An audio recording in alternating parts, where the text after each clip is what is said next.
Hi everyone, good morning. It's Margaret Manning here. Welcome to 60 and Me. Welcome to a new day. I hope you're having a great day today. I hope you're doing well, feeling good, feeling positive, that you're just feeling strong and healthy. I know how important that is for all of us, and I just want to say to anyone out there who's not feeling so good today, I hope you get better soon. I hope that things work out for you. I've had several emails recently just highlighting how fragile life is, just how a lot of you are struggling with some pretty serious stuff, and we're here for you. We're here as a community for each other. So thank you for being here. Thank you for coming every day, and for your fabulous comments and for just this wonderful support.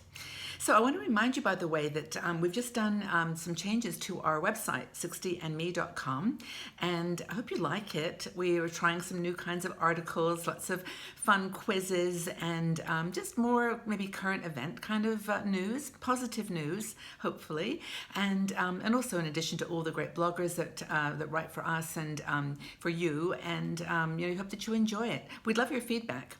Seriously. And of course, all of our channels, I'm sure you are aware that we have a Twitter account, we have Pinterest, Google+, YouTube. I have about, I think, 900 plus videos now on YouTube. We've got everything from makeup tutorials to interviews with brain surgeons and everything in between, meditation, mindfulness, beauty. I have great interviews with Ariane Poole, who's our makeup expert, and of course fashion people. We've got some fashion bloggers who I've done interviews with, so interesting, and also travel. So anyway, on YouTube, you'll find all kinds of cool articles to read. So that's one thing. The other thing is coffee. Oh, I have to turn my drink. I knew there was something in the back of my mind that I hadn't done. I don't have tea today. I'm being a rebel. I'm drinking espresso. I've got a cup of coffee. Sorry, I just felt like coffee today. So hope you have a coffee or tea or something that makes you feel good. Because I'm going to talk to you today about a topic that may not be something you think about too often, and I think that it's one of those parts of our body that we sometimes ignore. It's our poor little feet.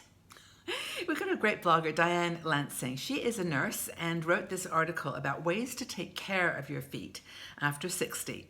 And I was made aware of this on a recent trip when I had a problem again with my ankle. I have a weak ankle. And I just realized how incredibly important your feet are. How just if you are feeling pain or feeling uncomfortable, it affects everything. If you can't get around. So feet. Let's talk about our feet. Now, did you know, this is amazing fact, that if you are, an average of 50, say 50 years, and you've done an average walking in your life, you have managed to walk around the world 3 times at the equator.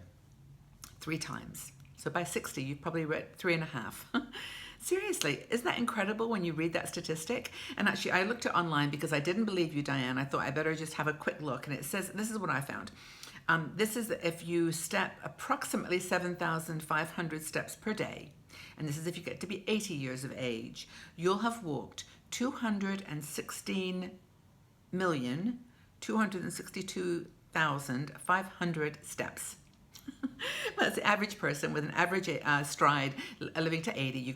That's 110,000 miles, and that's 5 times around the equator. So if you hang in there till 80, 5 times around the equator. So is that not worth looking after your feet? Wow. Seriously, no wonder our little feet are tired. So here's 7 ideas that Diane gives for taking care of our feet. First thing, indulge in a relaxing foot soak. How often have you done that? I never do it.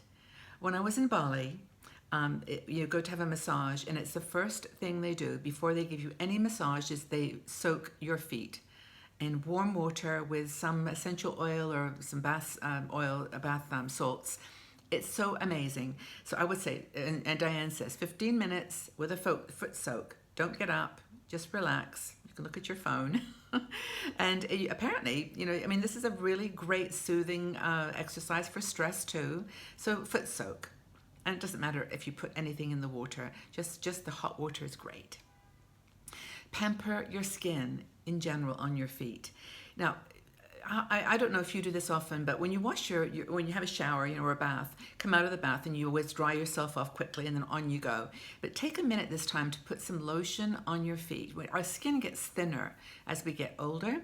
And so just put a lotion on your feet, and don't forget to put it between the toes as well, because you always get kind of dry skin in that area. And then Diane goes for the big move, which is at nighttime to put on some thick lubricating cream, pop on some nice clean socks, and just go to bed in your socks and your cream. And in the morning, your feet will have had a whole night of luxuriating in nice cream. So that's important. Another thing that she talks about is your nails. Keep your toenails trimmed, obviously, so that you're not going to get those little ingrown toenails, and use a nail clipper that's strong enough to really, get them nice and straight across the top. Use a little file if you need to. But, again, nails get brittle and dry as we age. Maybe they sometimes change color a little bit, like a little bit yellow, but you have to just put that lotion on and then try to prevent ingrown toenails. Another thing is to wear correct shoes. Now, I think my mom, bless her, must have actually put me in the wrong size shoes most of my life, because I've got little squidgy toes, and in fact, my toes are like, you don't hardly see the little one at all, because I was squeezed into little shoes.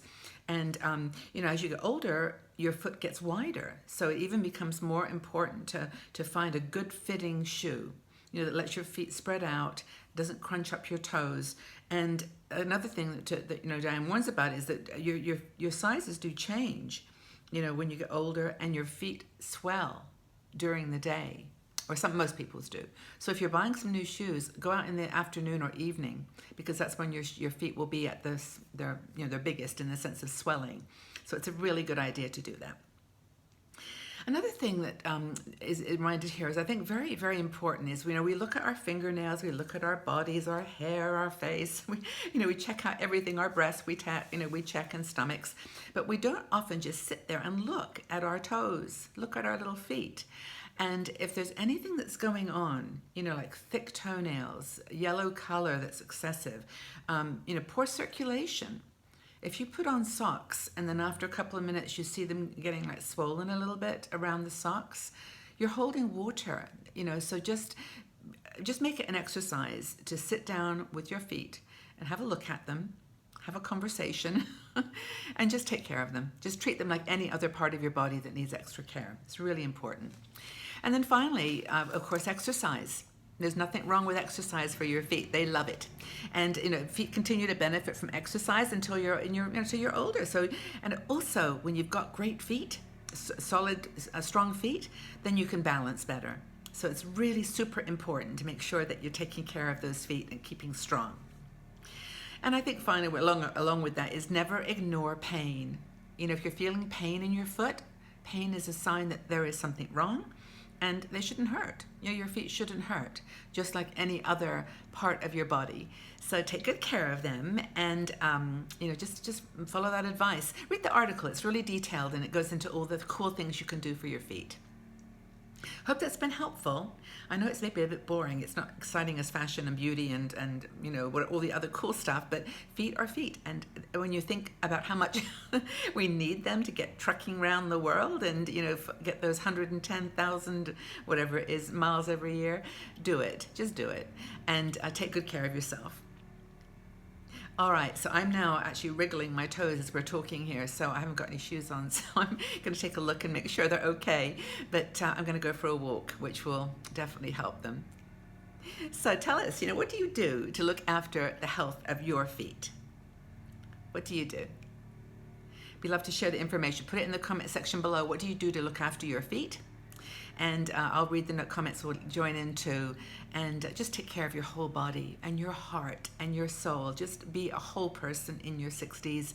Know that you're loved and cared for. And, we've got a great community here to support one another, including our feet. So tell us, what do you do to keep healthy feet? Look forward to your comments, everyone. And I will see you all again really, really soon. Bye-bye for now.